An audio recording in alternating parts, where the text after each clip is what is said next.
Hello, everybody. Hope everybody's doing well. I've decided to write a piece.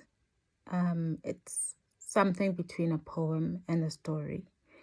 This follows our National Women's Day here in South Africa and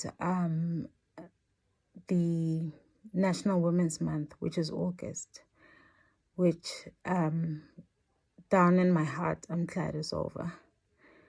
There are a number of things that are happening here in South Africa. Femicide, pedicide are on the rise, and the lockdown has made things worse. It has just escalated everything. So I'm trying to explore this theme by looking at things through my perspective, through religion, the effects of patriarchy, and how Africa has been affected by colonization. So I hope you'll take time to listen to what I have to say, and I hope you enjoy it. The piece is called Fighting Fire with Candles. On any given Women's Day, don't wish me a happy Women's Day. There is nothing happy about Women's Day, because on this day, all I see is gender-based violence and femicide nation plastered all over our TV screens on the evening news, as if this were things as normal. They call it gender-based violence as if the gender based the violence unto itself. I will repeat this. They call it gender-based violence as if the gender based the violence unto itself. In 1956, on the 9th of August, 20,000 strong of our mothers, grandmothers, and great-grandmothers marched to the Union buildings in Pretoria to fight for freedom. Today, we march to fight for our lives. Sometimes it feels like the efforts of our foremothers on the 9th of August are as rever ne ngivom slow, slowly moving in reverse. Femicide and pedicide. The slaughterhouse is your house. Every other day, a little girl is raped and killed by a known family member or friend. We wear black and hold candles at night vigils as the wax drips down the paper candle holder and burns our fingers as if to remind us that next time there will be one less candle burning. Every other day, a woman is raped and murdered by her partner or someone known to the family. We wash our black attire and rewear it and buy more candles and hold them at night vigils, and the wax drips down the paper holder and burns our fingers as if to remind us that next time there will be one less candle burning. Burning candles may soothe our souls, together with the hymns and the togetherness. They might burn our fingers, but burning candles will not win this war. I have spent every day bearing my own scars of rape, abuse, and assault, and I console myself to the fact that at least I am alive, and my experience doesn't make me any less or more of a woman.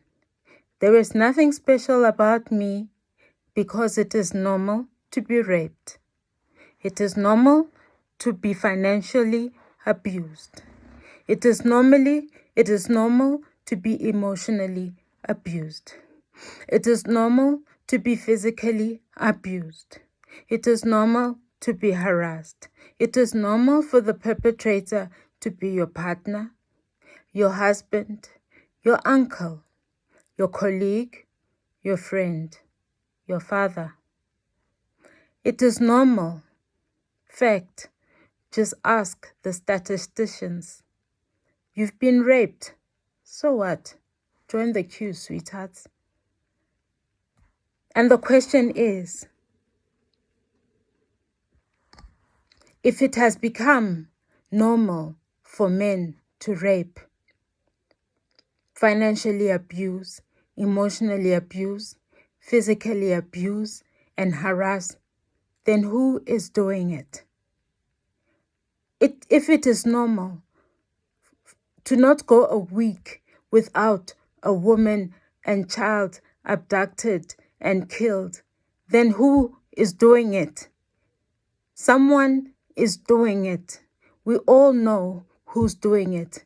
Most of them live in our homes, our communities, our workplaces, in our lives. The original sin, rape of Africa.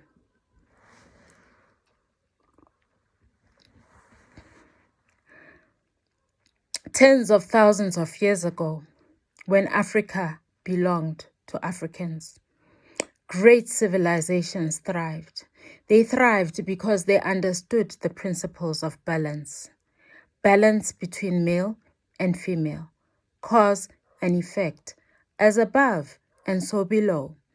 We Africans always believed in God, a God that was so great.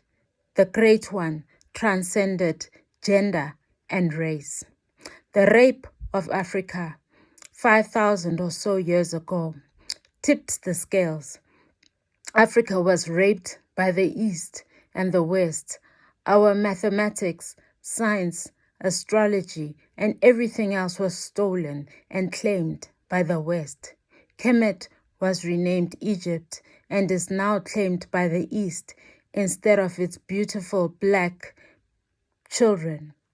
What couldn't be stolen was destroyed. What couldn't be destroyed was raped and enslaved. Misogyny, patriarchy, racism evolved. Not very long ago, 2,000 years ago, the stolen writings of African history and tradition were rewritten and twisted by men with a mandate, divide and conquer by pen and not sword. Like any book, it has parts to keep and parts to leave. Like any book, you put it on your bookshelf next to the others. Collective wisdom. But we, Africans, we burnt all our books. All our books, mostly orally passed down from generation to generation. All our books passed down were thousands, tens of thousands of years older than this new foreign book. And we burnt our books and left this new book in its place. Bible stories. A strange new God, a God with a gender, a male God, a male son, the Bible, penned by men, guidance, rape, lessons, violence. In the first few pages, a woman commits the original sin. From that point onwards, women spent the rest of time fighting for forgiveness in violence and in life, this life, for the rest of time. In Bible stories, women are met with rape, enslavement. They are commoditized, disciplined, put in their place. And yet, we pray to this male God, Our Father, who art in heaven, hallowed be thy name. Thy kingdom come, thy will be done. And yet we continue to be raped and murdered by men. And yet we continue to wear black, hold candles, burn and pray to a male God to save us from his sons.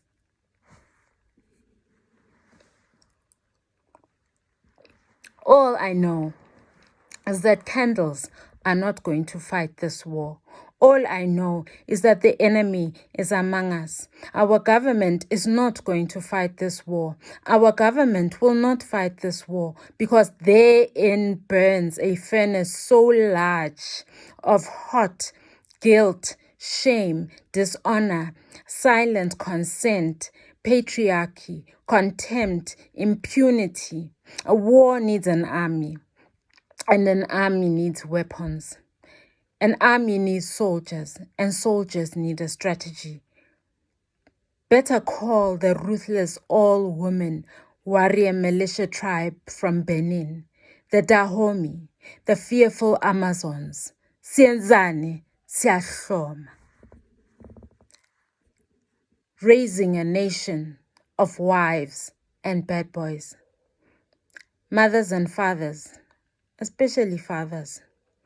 Getting your 5-year-old to push a pram with a newborn doll and with high heels in the mall, and your son carrying a play AK-47 next to her is not a strategy. It is a hot mess. Get your sons to pack play bottles and diapers instead of packing guns. For goodness sake, why is your 5-year-old daughter pushing a pram? We are at war. If you buy your 5-year-old daughter a wedding veil, buy your son a bow tie and give them both marriage counseling. For the life of me, why is your 5-year-old wearing a veil? We are at war. Buy boys and girls dolls with kinky African hair and print clothes for boys and girls, and teach the boys not to destroy the dolls. Send girls to self-defense classes as soon as they can walk. Buy girls toy cars, toy houses, play money.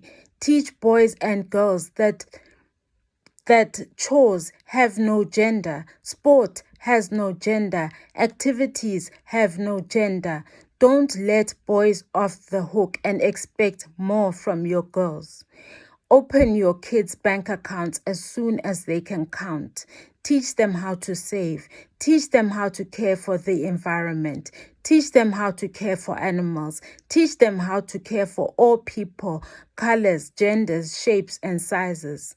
Undo your own stereotypes and prejudices so that you can raise great human beings, not just wives and bad boys. Self-love. Value your self-worth and never leave another woman on the battlefield. Laughing at each other's misfortune is playing Russian roulette with your energy and your balance. The best weapon is self-love. Love yourself more than anyone else. You are God's creation, and God resides in you. All you need do is call upon the Great One. Know your history. Do not demonize your culture because you were told that it was demonic or backward. That was done to break you. Your culture carries the code of who you are. And when your children ask, tell them who they are, or else you deny them identity and the opportunity of self. This is war, the battlefield. Sienzani, siyahloma. Man against man. Men. You listen to your friends talk about how they pinned that bitch down because she was playing hard to get. Men. You listen to your friends talking about how important it is to discipline your woman because you are the head of the house. Men. You listen to your friends talk about how he prefers high school chicks. Men. You listen to your friend tell you how they commit crime after crime. Men. You listen and laugh nervously and chug your beer. Men, some of you think, let me try some of this stuff out. Men, you are guilty by association. You sit there and do nothing. You sit there and do nothing just to fit in. That is what a coward does. Because men, you know who is raping us. Because men, you know who is killing us. Men, it is your friends, your cousins, your uncles. Men, it is you. Men, what are you going to do? Your children are watching you. What are you going to do? This is war. Whose war is this? Is it woman against men? Is it child against men? Is it men against men? The war zone is at home. The war zone is on our street. Women, we are tired of living in fear. We are tired of constantly looking around us, K53, like a driving test. We are tired of rushing into the house or the car and locking up so quickly and still being afraid because danger lurks at home. We are afraid of our children. We are afraid for our children.